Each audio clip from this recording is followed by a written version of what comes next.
Welcome to the HR Chat Show, one of the world's most downloaded and shared podcasts designed for HR pros, talent execs, tech enthusiasts, and business leaders. For hundreds more episodes and what's new in the world of work, subscribe to the show, follow us on social media, and visit hrgazette.com. Welcome to another episode of the HR Chat Show. I'm your host today, Bill Banham. And in this episode, I welcome back the awesome, wonderful, fantastic Jon Ingham, director at the Strategic HR Academy, analyst, trainer, keynote speaker, and consultant on people and digital transformation in the future of work. Jon is also the author of The Social Organization, and we'll be talking a bit about that in today's conversation, along with a whole bunch of other things. Hey, Jon, welcome back to the pod. Brilliant to be back with you, Bill. Really enjoyed the last conversation. Can't believe it was 3 years ago. Doesn't time fly?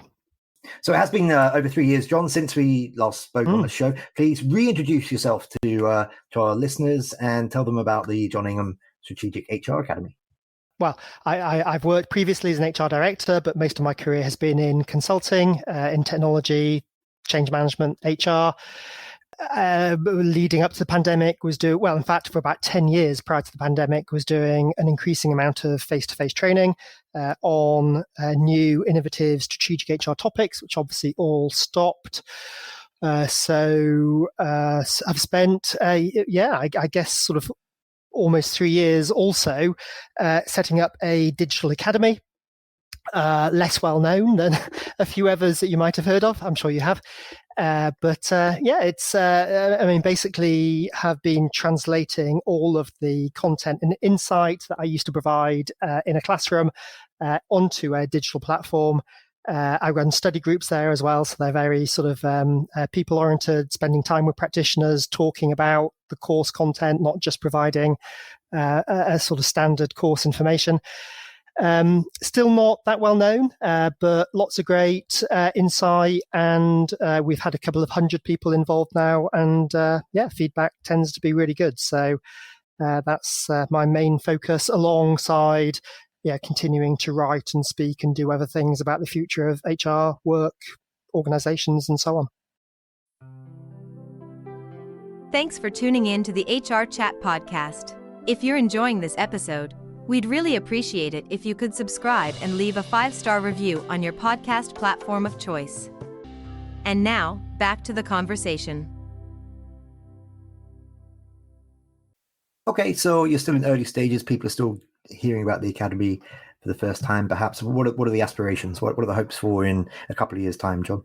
To sort of carry on doing what I'm doing, to keep it up to date, because I think HR is changing at an ever faster rate. I suppose from a personal perspective, I'll be spending a little bit less time doing promotion and more time supporting people in the academy. So the last 3 years has mainly been setting up the digital side of it. That was a big learning curve for me. Doing lots of promotion, getting all of the course material into the academy, promoting and running study groups. Most of the content is there now. There'll still be an ongoing demand to update that on a fairly regular basis, but now I can move more into running study groups. So it's just getting more people in and helping more practitioners take benefits of the insights that exist, and all of that insight. It's based. I spend lots of time out with HR people at conferences and so on. So it's about my learning from other commentators and practitioners and organizational case studies, and it's also based upon my own insight. As an HR director, as an HR consultant, as an author, as a co-author with Dave Ulrich, and so on.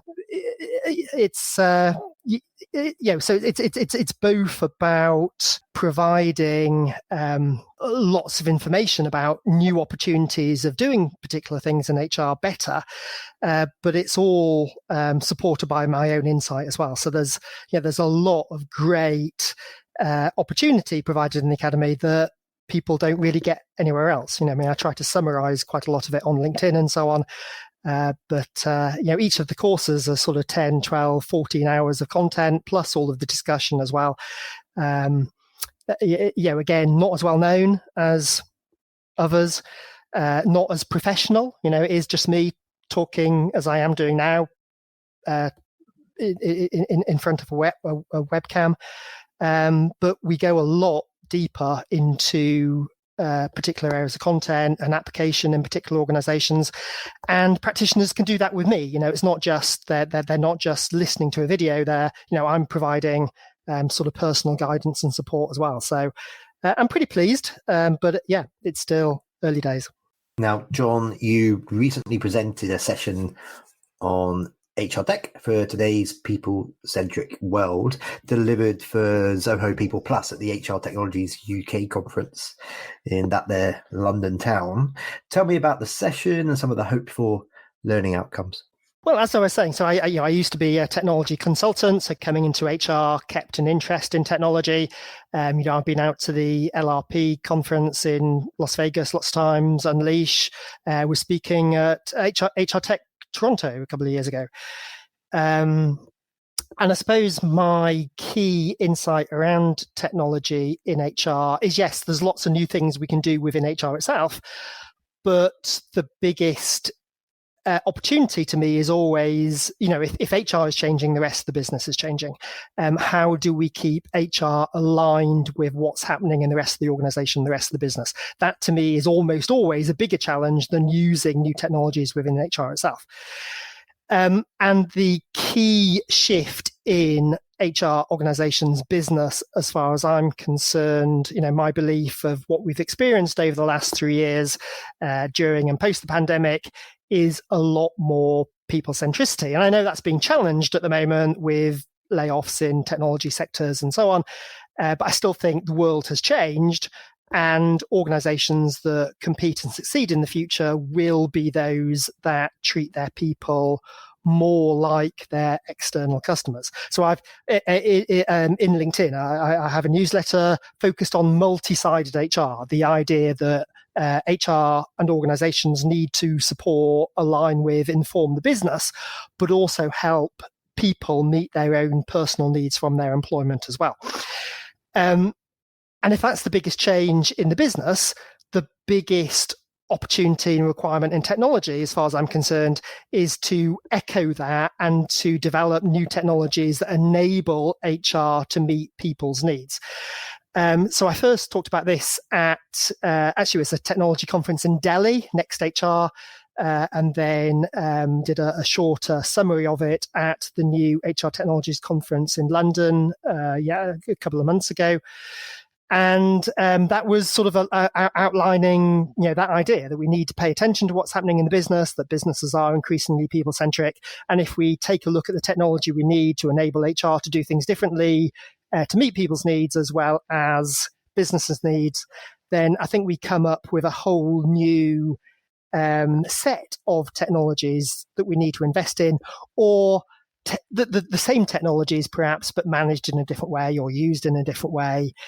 So I think let me see if I can remember. I was asked for a couple of examples. I talked about recognition systems, but recognizing people based upon their own personal objectives rather than things they've done for the business. I was talking about personal performance management systems that people could manage and maintain throughout their careers. And systems that would enable people to support each other across the organizational network.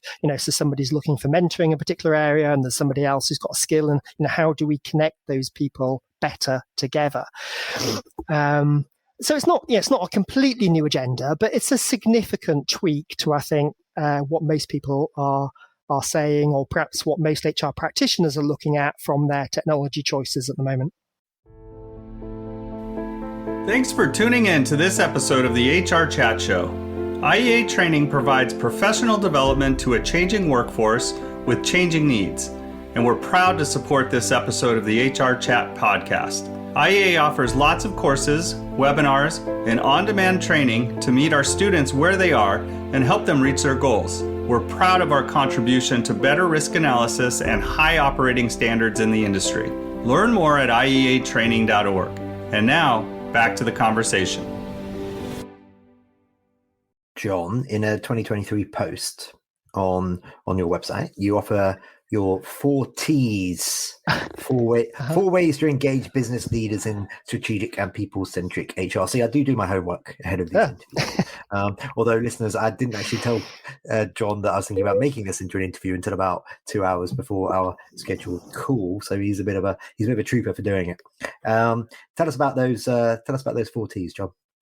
Yes. Okay. So look, this is work in progress, but I mean, clearly, I don't do any trainings on stakeholder management, but in all of the different sessions that I do, clearly I talk about how do you engage business leaders around these new opportunities and to get them to sort of go with HR and to sort of progress beyond established best practices. So these 4 T's I've come up with, and that is, if any of your listeners have got any ideas for a better acronym, I'd love to hear one, because they're not really 4 T's, but anyway. So the first T is tell, or explain. So explain to business leaders what strategic and people-centric HR looks like. And I offer a number of different models. I use the sort of value chain model for a lot of my work to show how HR's activities align with outcomes, traditionally outcomes in the business, but increasingly outcomes for people as well, and how those lead on to business impacts. And how those outcomes can both support but also inform the business impact. So, for me, strategic HR isn't just about supporting the business, but it's offering new opportunity of the business. So that's the tell. That's explaining how all of that works.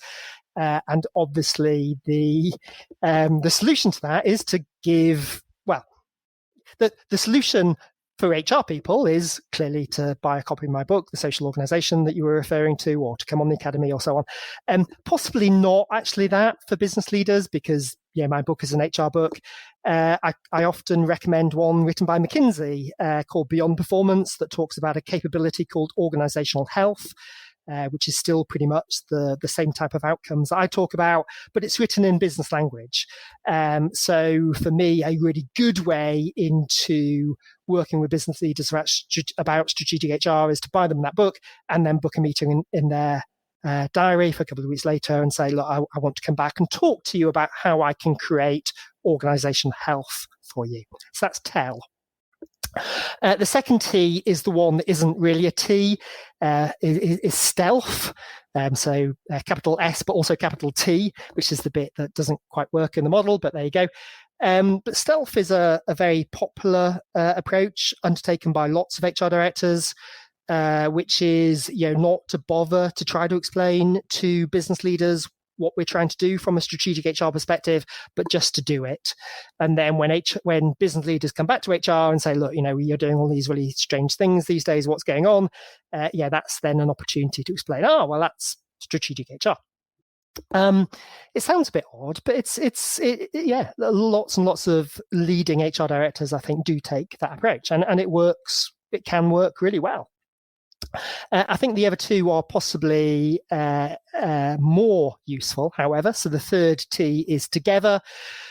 And this is simply getting, I shouldn't say simply, but it's getting business leaders together in a room with perhaps an HR team to work through what a people strategy will look like, aligning with supporting and informing what the business is trying to do. And again, I have a couple of tools and models and frameworks that I go through in the Academy. But if people do a Google search for Jon Ingham, value chain, value triangle, value matrix, those are basically the tools that I use. I can either facilitate HR teams, or the HR director can facilitate their team and the business leaders to use this framework to plot out what they're going to do strategically, which works a lot better than trying to tell business leaders what strategic HR looks like, because they've seen it, they've been involved in it, they've co-created it, and it stops all of this ongoing carping HR, because the business was in the room when HR developed the people strategy. So that's the third T. And then the fourth, I think, is just to develop trust, focus on relationships, to be seen as a valuable advisor to the business, someone who can be a business person but has got something else as well, who is a people person or an organization person, someone who has a additional insight that the rest of the business leaders don't have and can provide strategic insight based upon that distinct perspective. And if you can develop that trust, if you develop the right relationships, then the rest of the thing isn't a problem. You just go and say, look, I want a bit of time to talk about strategic HR, and your business leaders just say, yeah, come on, let's grab a coffee and you can tell me all about it. So that's probably the most powerful. But lots of HR practitioners, well, I was going to say struggle, but lots of business leaders, I think, are reluctant to develop the right relationships with HR that would be valuable for them. A lot of HR people, I think, do the right things to have great relationships. But if somebody doesn't want a relationship, you can't sort of force them to do it. But one of those four, or multiples of those four, I think those are the four key opportunities that we need to focus on. Once in a while, an event series is born that shakes things up. It makes you think differently, and it leaves you inspired. That event is Disrupt HR. The format is 14 speakers, 5 minutes each, and slides rotate every 15 seconds. If you're an HR professional, a CEO, a technologist, or a community leader and you've got something to say about talent, culture, or technology, Disrupt is the place. It's coming soon to a city near you. Learn more at disrupthr.co. Don't worry, listeners, if you didn't jot down everything there, I'm sure we'll have some links in the show notes so you can learn more. Okay, I'm going to switch up the pace now, as I often do in these interviews, Jon. And I'm going to challenge you for the next few questions to answer in X. Okay, so for the first one, in 90 seconds or less, let's talk about your book, The Social Organization. In it, you explain that creating a social organization requires a strategic, people-centric approach to organizational development. What are some of the steps, Jon, that leaders should take to better align functions such as sourcing, recruitment, learning, etc., and the use of digital technologies? But can you give that to us in 90 seconds or less? Go. Of course I can. In particular, because it is based upon what I've previously been saying. So it starts with focusing on the right outcomes or organizational health or people capabilities, whatever you call it. Traditional HR has focused on creating human capital or the quality, the value that people provide. But increasingly, the most important capability in an organization is social capital. It's the value of the connections, relationships, conversations taking place between people. And if you, in that value chain I mentioned previously, if you start to align HR practices more with social capital rather than human capital, it's just very clear that a lot of what we currently do doesn't create the right outcomes, which are most important in today's world. So performance management, reward, for example, most of what we do in those areas are designed to create the value of individual people, which is great. We do need to do that. But if what you're trying to do is to create the value of teams and communities and networks, ratings and rankings and so on really don't help with that. And individual bonuses get in the way as well. So there's no rocket science behind it. It's just starting with the right outcomes and trying to work out what will provide those, and being willing to depart from best practices and identify something which is best fit for your own particular organization. Okay, thank you. Okay, in 60 seconds or less, what's your take? What's your take on generative AI, Jon, and how it's going to shake up the HR function over the next few years? Bill, give me 60 seconds. That's an easy one. No, I can do that. Deep and unknowable, or at least I don't know. Huge. Let's play with it. Let's experiment. Let's see what develops. But I certainly wouldn't suggest that I know what the future is going to look like, other than, again, the thing which I already mentioned, again, for me, and maybe AI will be different, but in the past, I've always believed that the biggest impact on technology for HR is the technology used in the business and then HR aligning with that. So absolutely, I'd be experimenting with AI in HR, but I'd be paying even more attention to how AI is changing the business I'm operating within and what that means for how HR needs to adjust to help the business be successful. That for me is always the most important thing. Assuming that HR will have time to adjust if it's not a case that the AI starts taking over, John. But that's another discussion, isn't it? Okay, so what's coming up for you in the next 6 to 12 months? Have you got any events coming up, book releases, other announcements? I'll be continuing to speak at conferences, particularly in the UK, but around the world as well.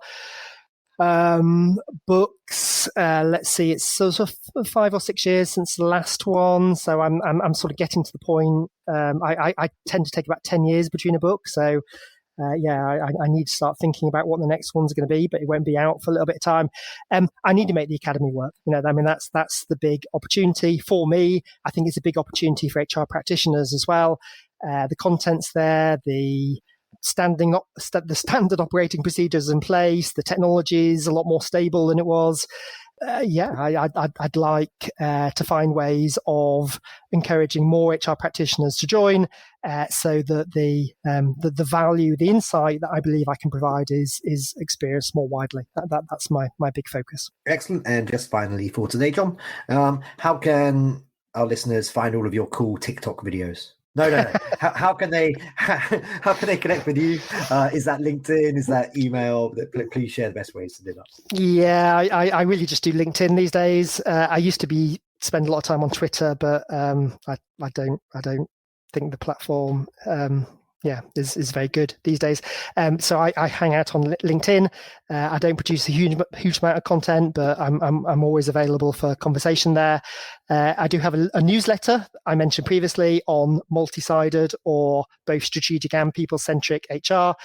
So please check me out on LinkedIn and subscribe to the newsletter. And if you want to sort of get more in depth, the academy is at Jon Ingham. So that's just Jon, Jon, Jon Ingham .academy, and you'll find lots of information about the various learning opportunities which are available in the academy there. Wonderful. Well, that just leads me to say for today, John, thank you for returning to the show. It's always a pleasure chatting with you. I appreciate you being my guest today. Thank you for your time, Bill, and thank you for listening, everyone. Appreciate it. And listeners, as always, until next time, happy working. Thanks for listening to the HR Chat Show. If you enjoyed this episode, why not subscribe and listen to some of the hundreds of episodes published by HR Gazette? And remember, for what's new in the world of work, subscribe to the show, follow us on social media, and visit hrgazette.com.